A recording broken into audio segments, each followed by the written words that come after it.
Hi friends, welcome to TipsLavanya YouTube channel. இன்னைக்கு நம்ம சேனல்ல சூப்பரான வெண்டைக்காய் புளிக்குழம்பு எப்படி பண்றதுன்னு தான் பார்க்க போறோம்.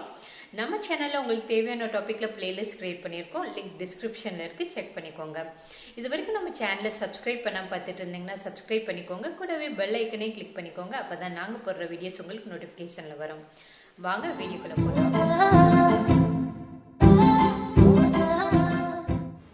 வெண்டைக்காயை நல்லா கழுவிட்டு கிச்சன் டவலில் நல்லா தொடச்சிட்டு அதுக்கப்புறம் கட் பண்ணிங்கன்னா வெண்டைக்காயில் வலுவலுப்புலாம் இல்லாமல் சூப்பராக கட் பண்ண வரும். 1/4 கிலோ வெண்டைக்காயை கட் பண்ணி எடுத்து வச்சுருக்கேன். அடுப்பில் ஒரு கடாய் வச்சுட்டு அதில் 2 ஸ்பூன் நல்லெண்ணெய் ஊற்றிக்கோங்க. புளிக்குழம்புலாம் நல்லெண்ணெயில் செஞ்சால் தான் டேஸ்ட் சூப்பராக இருக்கும்.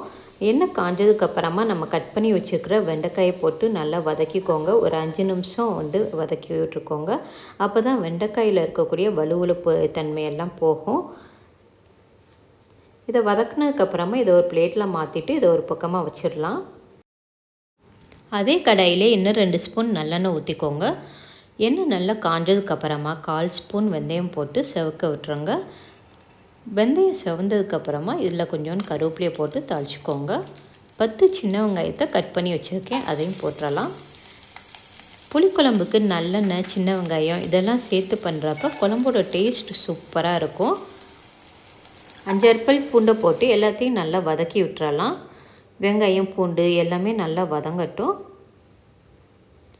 இந்த அளவு வதங்கினதுக்கப்புறமா ஒரு தக்காளியை நல்லா பேஸ்ட்டாக அரைச்சி எடுத்து வச்சுருக்கேன், அதை போட்டு பச்சை வாசனை போகிற அளவுக்கு நல்லா வதக்கி விட்டுக்கோங்க.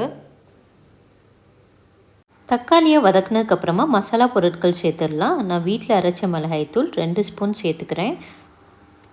1/4 ஸ்பூன் மஞ்சள் தூள், பெருங்காயம் கொஞ்சோன்னு, தேவையான அளவு உப்பு போட்டுட்டு எல்லாத்தையும் நல்லா மசாலாவை எண்ணெயிலே நல்லா வதக்கி விடுங்க. அப்போ தான் டேஸ்ட் சூப்பராக இருக்கும். அடுத்து நெல்லிக்காய் சைஸ் புளியை நான் ஊற வச்சு தண்ணியை எடுத்து வச்சுருக்கேன், அந்த புளி தண்ணியை ஊற்றிடலாம். புளி தண்ணியை ஊற்றிட்டு எல்லா பக்கமும் நல்லா மிக்ஸ் பண்ணி விட்டுருங்க. குழம்புக்கு தேவையான அளவு தண்ணி ஊற்றிடலாம். நான் 1/2 கிளாஸ் ஊற்றுறேன். குழம்புக்கு தேவையான அளவு தண்ணி ஊற்றி கொதி வர வரைக்கும் வெயிட் பண்ணலாம்.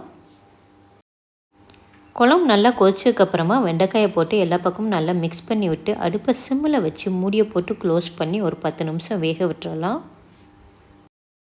மூடியை ஓப்பன் பண்ணி பார்த்துடலாம். வெண்டைக்காய்லாம் நல்லா வெந்து குழம்பு நல்லா வற்றிடுச்சு. சுவையான வெண்டைக்காய் குழம்பு ரெடி ஆயிடுச்சு. கடைசியில் கொஞ்சோண்டு கொத்தமல்லி இலையை தூவி விட்டு ஸ்டவ் ஆஃப் பண்ணிடலாம்.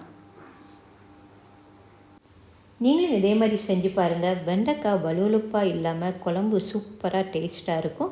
செஞ்சு பார்த்துட்டு உங்களோட ஃபீட்பேக்கை என்னோட ஷேர் பண்ண மறந்துடாதீங்க. தேங்க்ஸ் ஃபார் வாட்சிங். உங்களை சுற்றி உள்ளவங்களையும் நல்லபடியாக பார்த்துக்கோங்க. இந்த வீடியோ உங்களுக்கு பிடிச்சிருந்துச்சுன்னா லைக் பண்ணுங்கள், ஷேர் பண்ணுங்கள், சப்ஸ்கிரைப் பண்ணுங்கள், மறக்காம பெல் ஐக்கனை கிளிக் பண்ணுங்கள்.